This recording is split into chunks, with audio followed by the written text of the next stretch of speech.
So yun, good day, hello mga idol, welcome back to my channel. So may gagawin ngayon tayo ditong welding machine. Ang kanyang brand ay Power Plus USA 200 ampere. Ang problema na to mga idol, na check ko na to no, ngayon lang kasi dumating yung pyesa niya. Ito, bali kakabit ko na lang yung sirang pyesa. Kukwentuhan ko na lang muna kayo. Ang sabi kasi sa atin, baka fuse lang daw no. Sabi ko hindi to fuse, walang fuse yung ganitong walang fuse yung ganitong klaseng welding. Yan, kasi wala nga tong ang trouble na to ay walang output. Wala kang masusukat sa kanyang output. Ayaw mag-spark, hindi makatunaw ng welding rod. So yun, pagbukas natin, sabi ko IGBT to, at yun nga, sunog yung IGBT niya. Ayan, pumutok. So dalawa shorted, ito shorted na, pati ito. Tapos yung dalawang diode, ito. Sirado yung dalawang diode niya. R8U, ito yung value, ay yung part number R8U06SC2. Ayan. Tapos yung dalawang resistor sunog. Wala na siyang part number, pero 10 ohms ilalagay natin. Bali napalitan ko na yung resistor kahit walang part number. So kadalasan kasi 10 ohms yung nakalagay diyan. So ito yung resistor. Yan ang ginamit nating resistor, 10 ohms. Tinayo na lang natin no, kasi wala tayong SMD parts. Bago natin ilagay yung IGBT, check natin yung signal gamit yung AC range kung pantay ba, kasi kapag hindi pantayan mga idol, masisibak agad yan. Make sure na original yung yung ipapalit nyo, kasi kapag fake, madali siya puputok. Doon lang ako bumibili ng mga original sa mga legit store na pinagbibilhan din natin dati pa. Yan, may mga store na kasi tayong suki na tayo kumbaga.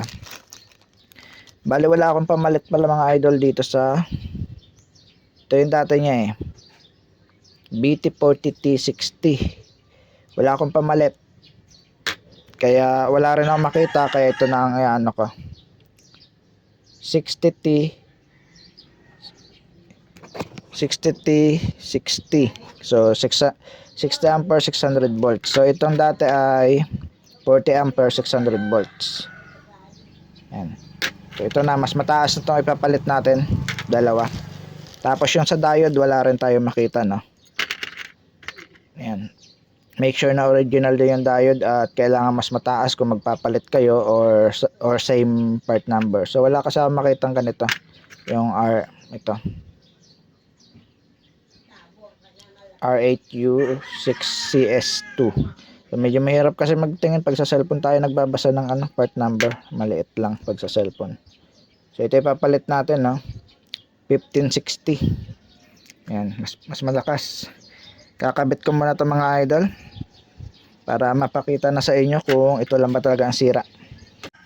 Ito yung dahilan bakit hindi ko muna nilagay yung IGBT. Yan, tinesting natin siya kung okay na ba, kung magkakaroon na ba ng signal na magti-trigger dito sa IGBT. At pag-testing natin, pagkasaksak umusok ulit itong 10 ohms resistor natin. Ibig sabihin may problema pa yung welding machine natin. Yung kabilang side hindi naman nasunog, ayan yung kabila dito may nasunog ulit siya. Chinek ko na kung may shorted, at meron nga, may nakita tayo dalawang Zener diode na shorted. Ito, ayan, shorted yung dalawang Zener diode. Ipapakita ko sa inyo, buzzer natin. Ayan may buzzer tayo dito, tingnan natin Yan, tumutunog yung tester natin. Baligtarin natin yung Zener diode. Yan, tumutunog pa rin. Continuous yung tunog. Baligtarin natin. Yan, ganun din dito sa isa. Dalawa sila shorted, kaya pala nasunog ulit yung 10 ohms resistor natin. So ayan yung kahalagahan bakit hindi muna tayo nagkabit ng IGBT. So ngayon, dahil wala nang shorted, chinek natin yung sinusuplayan na itong resistor na to. wala nang shorted. Ang problema naman natin, hindi natin alam kung anong part number na to kasi walang nakasulat sa gilid ng ng Zener diode. Nag-search ako sa Google ng diagram ng Power Plus. So wala tayong makita. Ibang welding machine yung nakikita natin. So iba-iba kasing welding machine mga idol, no. Iba-iba yung Zener na nakakabit. Merong 12 volts, merong 5 volts, 3 volts. So iba-iba. So ito ay susukatan ko na lang yung Zener diode para sakto yung mapapalit natin. Lagay lang natin to sa mga idol. Sa this range. Ganito ang gawin nyo kapag hindi nyo alam yung ipapalit yung Zener diode kasi walang part number o nasunog, nangitim na yung Zener diode. So ganito lang gawin nyo. Kapag may kaparehas na Zener diode tulad na to, yung kabilang side naman ay okay, yung kabilang side yung grabe yung pagkasunog. Halos lahat papalitan. So yun nandito, ang nasira lang dito is yung diode, resistor, tapos IGBT. Sa kabila, dalawang Zener, diode, IGBT, tapos yung resistor na sunog. So para malaman natin kung ano bang part number niyan or anong Zener diode ba ikakabit natin, kung ilang volts. Sukatan natin. Tingnan natin kung ilang volts para sure tayo sa papalit natin, huwag tayo maghula-hula dito. Dahil pag hindi balance yung papasok diyan ay sibak agad yung IGBT mo. Saksak natin to. Kailangan nakasaksak pag magsusukat.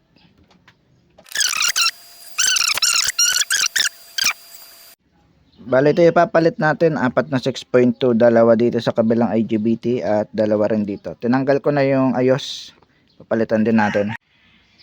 Bali ito na. Napalitan na natin yung 4 na diode. Tapos yung resistor dito na 10 ohms na nasunog kanina. Pati dito. Ayan. Wala tayong SMD. Yung dalawa dito ayos yun. Kaso wala tayong ganong value. Kaya pinalitan ko na lang rin para pantay siya sa kabilang IGBT. Sukatan na natin kung may signal ng papasok dito gamit yung AC range natin. Naka-AC tayo. Tingnan natin. Sukatan natin. Saksak natin kung uusok pa ba yung resistor doon.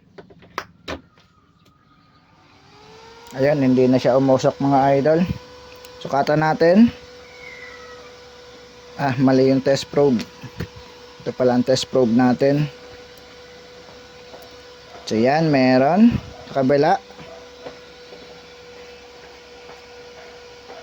Ayun, pantay naman, no. Pwede na natin ikabit yung IGBT natin mga idol. Binunot na natin. Hintayin na lang natin mag-discharge. So yan, safe na ikabit yung IGBT natin ito. So kabit ko muna, cut ko muna yung video dahil medyo matagal to dahil kakabit ko pa yung mga heatsink. Nakabit na natin yung IGBT niya mga idol. Testing na natin kung may output na ba, no. Ito na IGBT niya. Ayan. Ayan na yung mga Zener diode sa loob.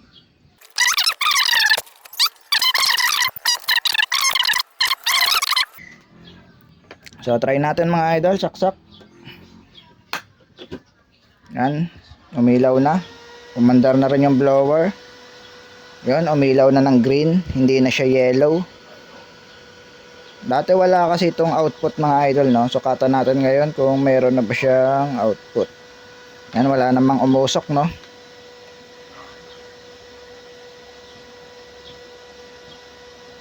Walang output pa rin. Wait natin. Baka hindi lang nakadiin yung tester. Hindi ko kasi matulak ng pwersado gawa nung nakatagilid yung board. May coating kasi ito. So dito tayo magte-test. Naka-coat kasi yan mga idol. Kumbaga hindi basta-basta ko contact yung test probe. Para sure itaob natin yung board. Tapos dito tayo magte-test sa mismong terminal, no. Dito. Ikot natin. Ayan, kita na. Ayan, dito.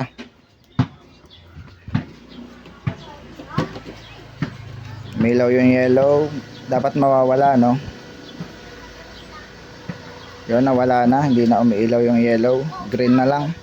Sukatan natin kung meron ba. Yun, meron na pala mga idol. 65 volts. 66. Yan. I think meron na to kapag nilagyan nyo ng welding rod. Mag-spark na to. Kaso hindi dala ng may-ari, hindi natin matetesting. So, baka hindi ko na yung mapakita sa inyo dahil isasara ko na to. Ito na mga idol, try na natin kung gumagana ba. Saksak natin. On natin. Yan, umikot na yung blower. Tingnan natin yung amperahe kung tumataas naman. Okay. Tumataas naman. 200 ampere lang to. Check natin ngayon yung output kasi ito yung wala eh. Ito yung mahalaga. Naka DC range tayo. Yan, 67. Baligtad yung test probe. Yan, 67 volts. Ayos na to mga idol. Mayroon na siyang output. Goods na goods na.